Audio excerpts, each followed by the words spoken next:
And continuing our coverage of the D.C. mid-air collision, yesterday we first spoke to Dr. Philip Mann.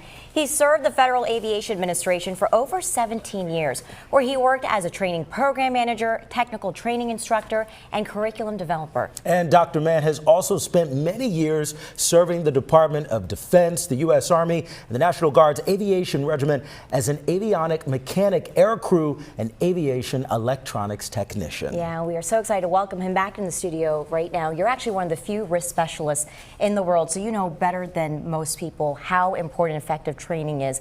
Can you talk to us about, there are reports that one traffic air controller was handling two jobs at the same time. Can you walk us through the challenges that air traffic controllers deal with on a day-to-day? Oh yeah, absolutely. Now, the whole job of air traffic controllers and what hinges on those decisions about whether or not it's one person working a position or two is really what is the workload. So they're constantly battling between what is the workload, how many aircraft are moving, how many ground operations are moving, and balancing that out between all the planned things, like commercial flights are all planned, we know they're coming, but then also when does something on a runway break? When is there some other problem to deal with?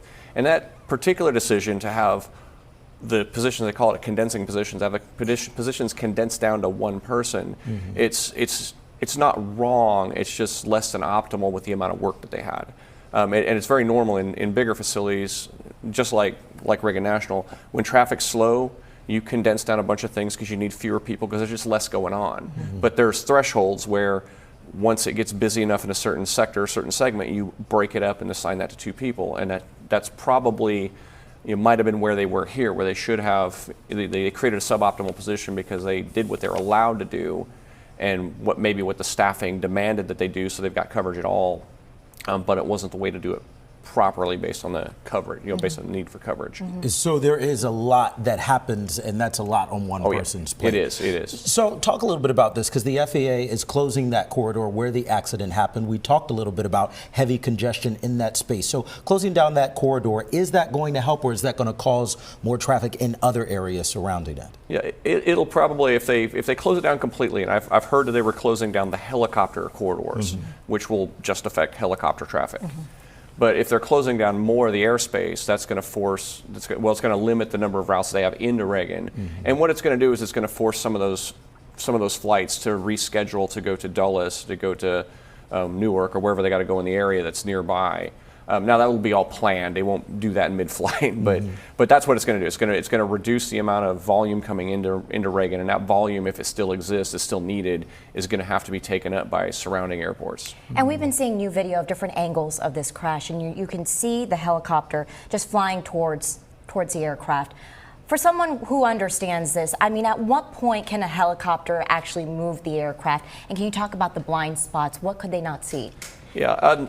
The video I've seen looks like the kind of thing you would see if they didn't realize the aircraft was there. The ability to move the aircraft, that's going to be limited by physics, and that's why in air traffic control you actually keep separation in miles between planes. So it's not a let's get a couple 100 feet apart and go in. It's let's be miles apart, because those miles are time. And what based on the videos, my suspicion is that when they identified the aircraft, because that's been talked about a lot in the communication, is, do you have this aircraft in sight? And they say, yeah, we have this aircraft in sight. They were looking at a different plane because there were more than one aircraft there. So in a lot of ways, and this might be a bad analogy, but in a lot of ways, this is like how if you're at an intersection, you don't necessarily see somebody step off the curb because you're busy looking at the oncoming car. Like that person just isn't there for you to see them, mentally, and that's probably something like that.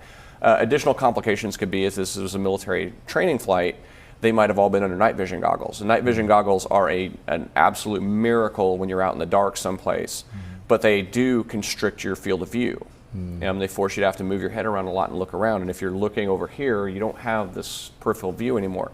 And also in a big lit up city like DC, around a whole bunch of lights, all the dots start to look equally green, and everything starts to look very, very samey, and that can force you to have to double down your focus on something, and that might, if they thought they saw the right airplane, they just check that off in their head and they go on with what they were doing, not thinking they've got everything taken care It's of. so heartbreaking. Yeah, Oh. It is. It is. It's incredibly heartbreaking. But you know, incidents like this, it puts aviation laws back in the forefront, back in the spotlight. So your experience with the FAA and the military, what do you think needs to change, really?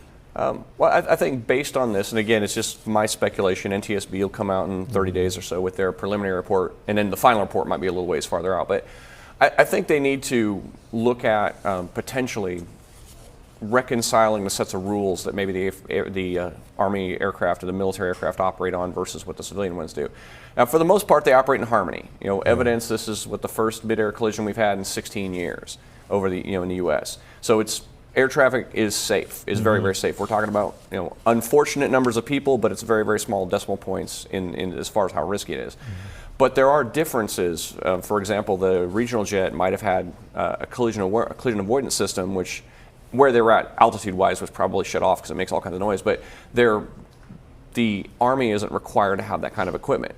They may or may not have had something similar. They've got some equipment civilian planes don't have. But I think at some place they have to reconcile and make sure that everybody's playing with the same set of rules and the same set of guidance. And there's also possibly something I need to look at for deconflicting some of the airspace and changing the use around. Reagan Airport, when it's very similar to Chicago O'Hare, and it's in the middle of the city basically.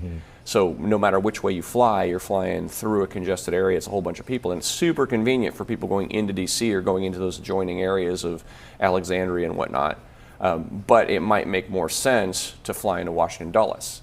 It's 25 miles away, but you're also much cleaner paths going into it, much less congestion, much more room for error where you're not going to be constrained by those security restricted flight areas. I have one last question before we let you go. For someone who has such intimate knowledge and experience with what's happening behind the scenes, what's been your reaction to this crash? My reaction to this is, and any kind of thing like this is, I'm feeling for the people that are involved, the people that are affected, both the people that were involved directly in it, but also their families and their workforces and their teams and friends and all that kind of stuff. But my immediate reaction is what can we fix? What in the chain of events that occurred in an otherwise very safe, very routine, very regimented airspace system, where did the safety link break? Where's the one place where somebody lost attention, or the one place where somebody was too fatigued, or the one place where there was a piece of equipment that had wrong data showing on it or something like that? Where was that? And that will all come out in the NTSB report, as well as other contributing factors. But I want no more accidents eventually.